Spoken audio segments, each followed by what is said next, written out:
দিনভর সোশ্যাল মিডিয়ায় নানা তোলপাড় উত্তাল যে আসলে ঘটনার প্রেক্ষাপটটা কি।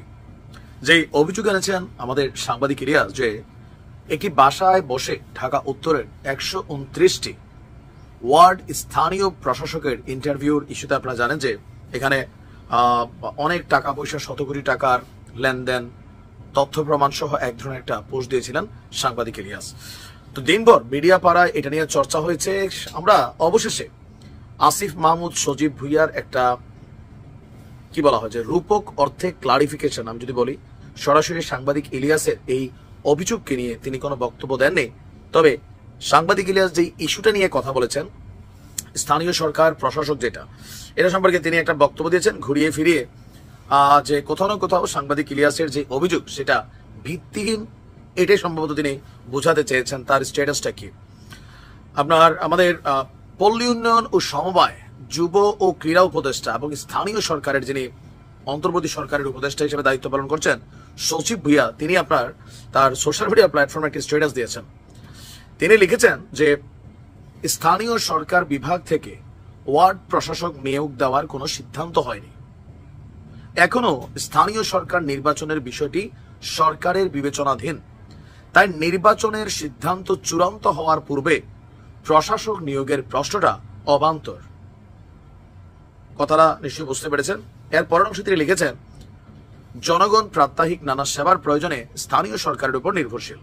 সিটি কর্পোরেশন, পৌরসভা, জেলা পরিষদ, উপজেলা পরিষদ, সিটি ও পৌর ওয়ার্ডগুলোতে জনপ্রতিনিধি না থাকায় এইসব সেবা ব্যাহত হচ্ছে। তাই জনগণের প্রাত্যহিক দুর্ভোগ নিরসনে স্থানীয় সরকার নির্বাচনের বিষয়ে আমরা বারবার বলছি। প্রশাসক নিয়োগের বিষয়ে এই সরকারের চূড়ান্ত কোনো সিদ্ধান্ত হয়নি। নির্বাচনের মাধ্যমে প্রকৃত জনপ্রতিনিধি দিয়েই স্থানীয় সরকার পরিচালনা করা হবে।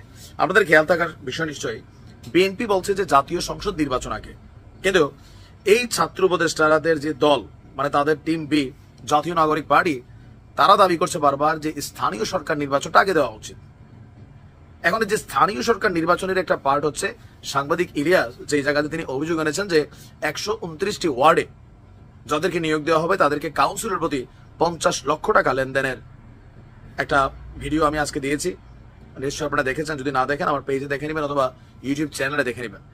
তো আসিফ মাহমুদ সজীব ভুইয়া এতটা সাহসী, যিনি এই আন্দোলনের একজন মাস্টারমাইন্ড ছিলেন। নাহিদের ভাষায় সরকার মনে করছিল নাহিদ মূল খেলোয়াড়, কিন্তু নাহিদ মূল খেলোয়াড় ছিল না, ছিল এই আসিফ।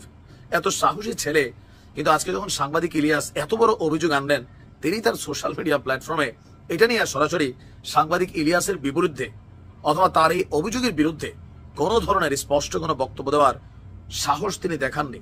জনমনের প্রশ্ন যে ঘটনাটা কি? ইলিয়াসকে কি পাত্তা দিল না, নাকি আসলে ঘটনার পিছনে সত্যতা আছে? এত ঘুরাইয়া পেঁচাইয়া সাধু ভাষায় কেন তিনি লিখলেন আমরাও জানতে চাই।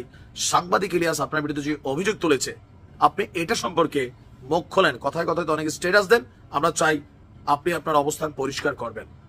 তবে তার এই স্ট্যাটাসের এগেনস্টে সাংবাদিক ইলিয়াস কি করেন সেটা হচ্ছে এখন দেখার বিষয়। তবে জাতির মধ্যে কিন্তু ভাই একটা জিনিস ঢুইকা গেছে যে যাহা রটে কিছু না কিছু ঘটে।